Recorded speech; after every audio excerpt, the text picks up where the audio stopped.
Pag ang babae matagal mag-reply, dalawa lang ang ibig sabihin niyan. Una, busy sa trabaho.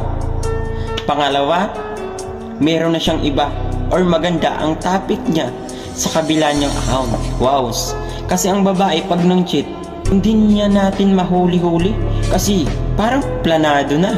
Parang pag naghiwalay na kayong dalawa, meron na siyang reserba. Sibiruin mo par, pag naghiwalay ang magjowa, ang unang makakahanap ng bago, ang babae talaga. O kasi ang babae kasi maraming nang nililigaw sa kanila.